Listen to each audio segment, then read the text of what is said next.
What's up, everyone? How you guys and gals doing? Oh, man, I'm recording this one late tonight. Just got off the live section, and all you have to do is look in that description box. You can see it.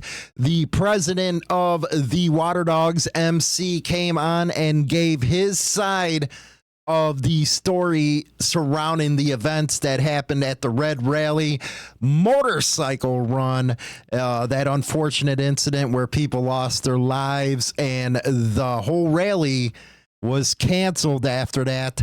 And we're going to be going into the effects that had on all the businesses, the vendors, everything. Because if you know, bikers come, they bring money, and with that, a lot of businesses stake their claim on those specific rallies that they attend. And it was upsetting to see some of the video that we're about to see coming from the vendors at this. One person put out $2,000 to put their vending booth up, and it's gone because of what happened here at this rally. Again, you can see the video of the president of the Waterdogs giving his side of the story, link in the description box. Also, another shooting out of Alabama. Man, it's only May, well, going to be June, and it's already starting up. Hopefully things can start settling down because the cops, wow, they're going to be all over this. And one thing that we did learn during the interview was we did have a family member on that somebody was involved, family member of somebody who was involved in this, and they weren't getting any information. And it made us feel really good that we are covering biker news, because you know what? A lot of information, the mainstream press ain't putting that out. Like, this was an exclusive with the president of the Waterdogs, but people don't get the information they need from the mainstream media. And yeah, I've been down and about biker news lately, and that really perked us up with that. But let's go and hear what the vendors have to say about this. After a shooting at a motorcycle club wasn't right. Sorry about have that. been coming to this rally for decades and enjoyed all of them.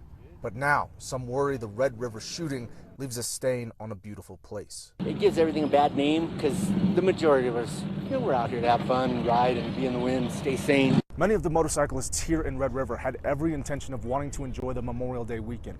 But after what happened with the Red River incident shooting, a lot of them have already left. And that also goes for some of the businesses who are being told to pack up and leave. I was up in sales, there was lots of folks, there was lots of traffic moving in and out. Holly Gray with Antelope Creek Leather has attended the Red River motorcycle rally for more than 35 years. She's invested $2,000 to have her business posted here, and she's been told she can't do business. Gray describing the incident on Main Street as chaotic. 150 people all took off running that way. There was people on their bikes blowing the stop sign, trying to get away. Every now and then you get that one person or something that has to make a statement, and it's kind of stupid. Not only does this affect the clubs and vendors, but the people taking time to travel here for the weekend. This might be somebody's only vacation, you know what I mean? And they come here every year, and it's supposed to be a family fun event. Many now just looking for ways to get through the weekend, and motorcyclists hoping this incident doesn't change the way others see their clubs for who they really are. What can we do? Keep your head down, and we're not all bad. In Red River. And there you go right there. That is from one of the vendors that showed up. And there are a lot of people that are outraged on that. Hell, just listen to some of the callers we had on the show last night. A lot of people upset with the clubs right now. And I know there's the old adage, we don't care what other people have to say. But in the modern world with technology, all that kind of stuff, it's time to start caring, because it's affecting a lot of other people. A lot of people were saying, why couldn't you handle this away from the rally? And I can almost guarantee next year they're not going to want clubs there, because the mayor, the cops, all of them were upset. And you even had cops coming out there and saying, you know what? we're going to pull you over from 1 mile an hour over. As far as some of the details that came out on that, I really haven't been talking about because I just don't know. Me, I usually wait for it to come out in the newspapers and all that stuff. That way you can look at that as a reference. But the president did clear some stuff up according to his point of view.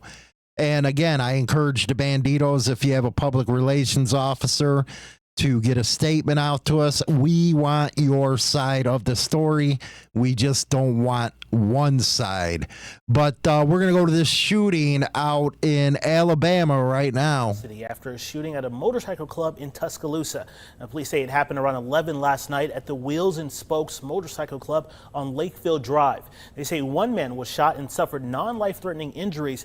The suspect was taken into custody, identified as Crosby Daughtry, who's facing assault charges.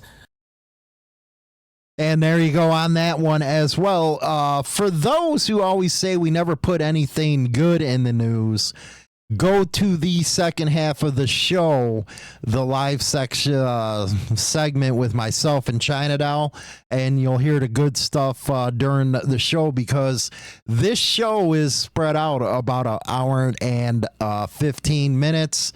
Of course, on the podcast platforms, that's where you get everything done over there. But the biker news is on Insane Throttle. Then we go over to the Motorcycle Madhouse morning show with China. And that's where you'll get all the good news where the clubs are concerned.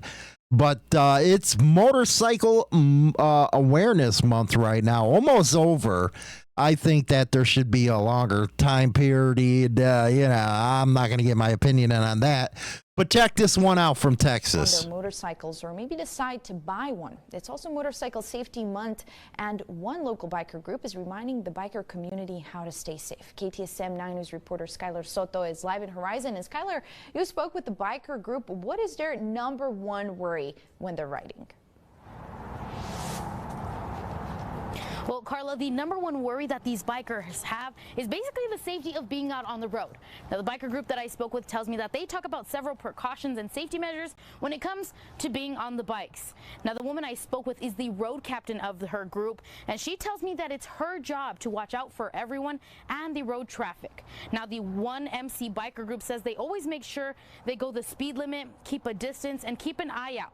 They say it's important they stay in a tight pack, that way no cars or trucks are able to get in the way, putting motorcyclists in danger. The biker group 1MC tells me it's important to be mindful about things like making sure signal lights, brakes, air pressure, and anything dealing with their bike is in top shape before taking off, because it can save their life. When you're on a motorcycle, it's very different to being in a vehicle. You know, it's very easy to be overlooked by vehicles. In a group, it's a lot easier, you know, to maneuver in traffic just because it's such a big group. But when it's like one or two motorcycles, vehicles tend to, you know, sometimes they don't see us coming, you know, like we like to say, the louder the pipes, the safer, you know, just because they hear us coming. Ramirez says it's also about respecting the bike and knowing how to use it. And according to TxDOT, last year more than 500 motorcycle riders were killed in a crash in the state of Texas. Now that's an 8% increase over the previous years. Now Ramirez emphasizes that drivers should also be... There you go, right there again. Don't forget, we're going to go to the second half of the show right now with China Doll. Don't forget to check out that interview with the Waterdogs president.